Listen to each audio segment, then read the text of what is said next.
Voilà, je tente un petit tuto. Je suis un amateur et donc j'ai acquis récemment une fraiseuse numérique sur le site Mon Fab Lab, et j'utilise pour paramétrer de façon graphique la fraiseuse le logiciel G-Code GUI écrit par Xavier Hinault, qui est un des responsables de mon Fab Lab, très sympathique par ailleurs, et qui fait excellemment bien le travail de paramétrage de la fraiseuse numérique.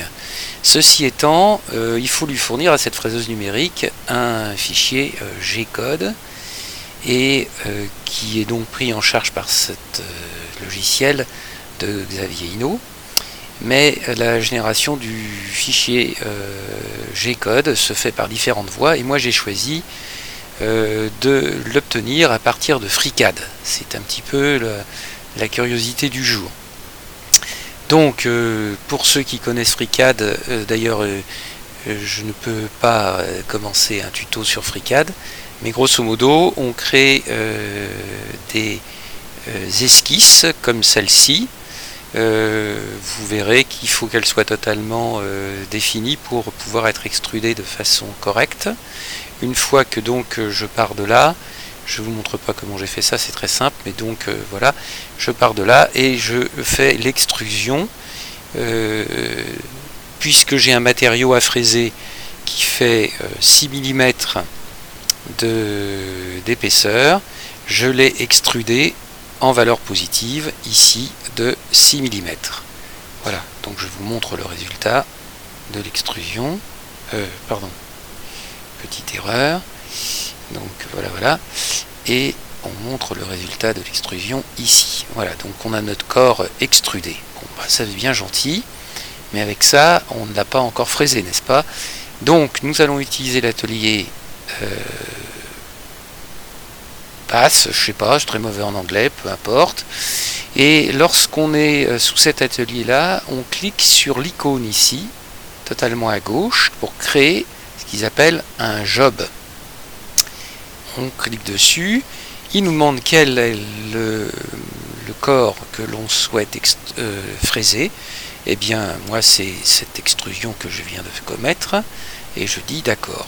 Donc immédiatement il y a un repère qui apparaît entouré d'un cadre, et si là je suis pas en mode portable, touchpad, si on fait le tour de ce truc là, on s'aperçoit que curieusement FreeCAD considère que le matériau dans lequel on va fraiser est forcément plus épais que ce qu'on veut fraiser.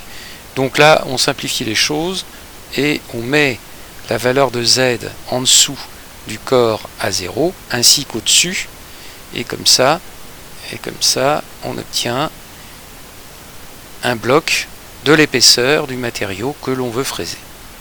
Bon, ça c'est une chose relativement simple. Pour les modalités d'extraction, de production du G-Code, je choisis GRBL qui est installé dans mon Arduino qui commande la CNC. Et pour l'outil, évidemment, il faut choisir des outils, souvent en ajouter. Pour en ajouter, là j'en avais créé un par ces icônes là, on peut créer là les outils. Donc je choisis cet outil là et on ajoute un contrôleur d'outils à notre panoplie dans le job. Le voici. Ça c'est bien. Ensuite, on a fait le travail pour le job.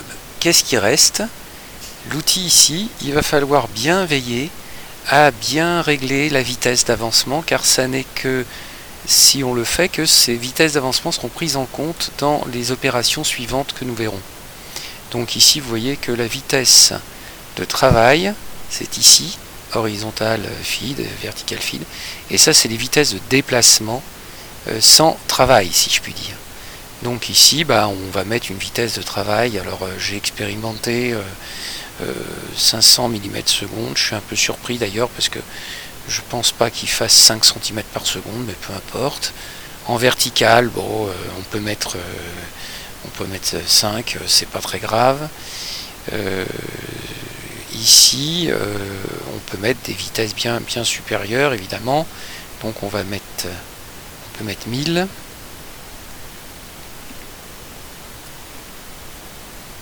Voilà. Et ici, c'est pas la peine de mettre beaucoup non plus, hein. On peut mettre 50 si on veut, et puis voilà, ou 20. Voilà. En tout cas, c'est surtout cette vitesse de travail horizontale et verticale qui convient de bien gérer, car sinon elles ne seront pas prises en compte. Ensuite, on fait une opération, et pour ce qui est de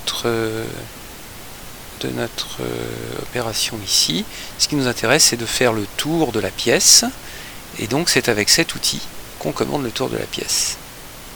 Voilà, on choisit bien l'outil qui convient, avec la vitesse qui convient, ça c'est crucial, et là, on va effectivement dire qu'on veut traiter par défaut l'épaisseur du matériau.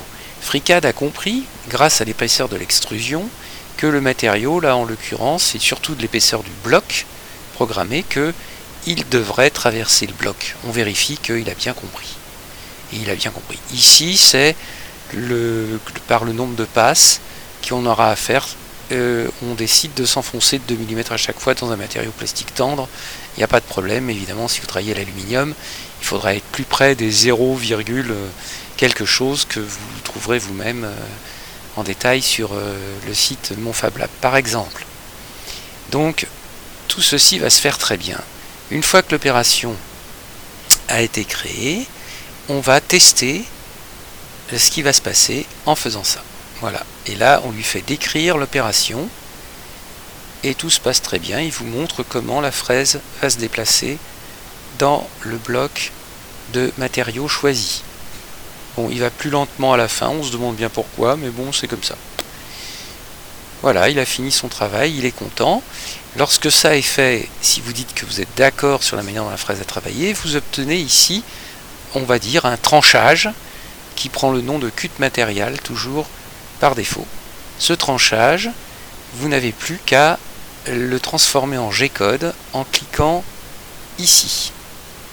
Et là, vous allez où vous voulez. Enfin, là, je suis pas là où je veux d'ailleurs. Enfin, moi, j'avais appelé ça polygone. Donc, je vais recommencer avec polygone. Ici. Et vous dites que vous voulez sauver ce G-code cette fois. Avant, il vous le montre. Si vous êtes bien d'accord avec, d'ailleurs vous pouvez le voir en plus grand. Et là vous avez tout le G-code généré par le générateur de G-code de FreeCAD. Et quand vous savez lire le G-code, vous éventuellement vous découvrez je ne sais quelle incohérence. Mais enfin bon, en général il ne se trompe pas. Et quand vous faites OK, il a sauvé le fameux fichier G-code que vous retrouvez dans votre arborescence là. Ici pour moi c'est CNC. Et vous avez cette fois un G-code. Voyons.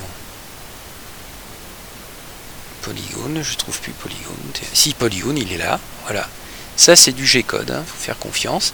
Et ce G-code, évidemment, vous allez l'intégrer dans le fameux logiciel en faisant ouvrir polygone. Et vous retrouvez votre G-code là. Et ensuite, vous pourrez lancer votre travail de fraisage et tout se passe bien dans la mesure où vous avez fait votre home en XY et que, comme je vous l'avais dit, dans FreeCAD vous êtes arrangé pour que tous les X et Y soient positifs, c'est-à-dire que ce soit le cadran supéro externe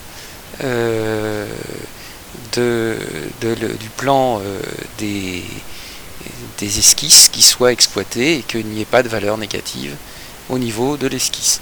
Sinon c'est plus compliqué et donc voilà.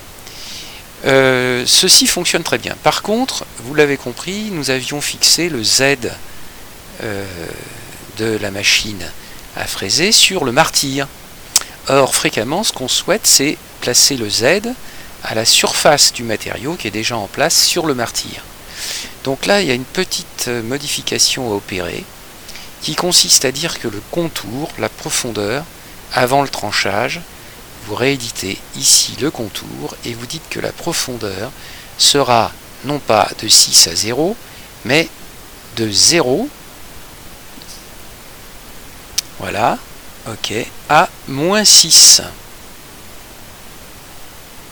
Et ne pas oublier la valeur négative, moins 6 l'épaisseur du matériau, puisque vous êtes parti de la surface du matériau. Là, vous êtes très content, donc vous imaginez que tout va bien se passer, mais si vous refaites la fameuse épreuve de tranchage, comme ceci, vous allez observer que cette fois,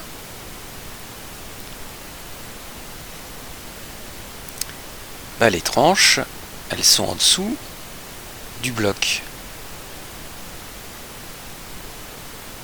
Voilà. Je ne sais pas pourquoi il ralentit à la fin. Bon, c'est comme ça. Et il arrive toujours au bout. Il fait très bien le travail. Voilà.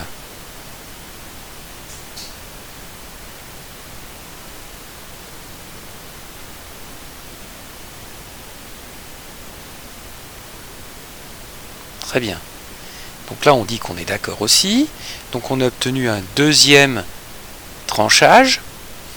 Et on pourrait croire que si on exporte ce tranchage en G-code, le fraisage aura bien lieu comme il convient à partir des surfaces du bloc. Ben non, il faut en plus déplacer ce matériau, la position du plan de référence de ce matériau, il faut le déplacer lui aussi en Z de l'épaisseur du matériau. Il n'y a qu'à cette condition que vous obtiendrez le résultat que vous souhaitez. Donc vous relancez à ce moment-là le générateur de G-code de FreeCAD. Je vais écraser mon ancien fichier, voilà, et je l'enregistre.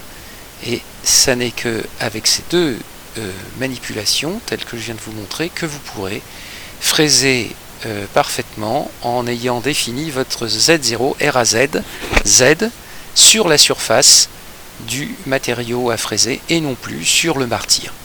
Voilà, j'espère que ça vous a pu vous aider. Moi, j'ai mis bien longtemps à comprendre tout ça, donc avec beaucoup d'échecs et cassage de fraises à la clé. Donc, j'espère que tout ça vous aura aidé. Merci de votre attention.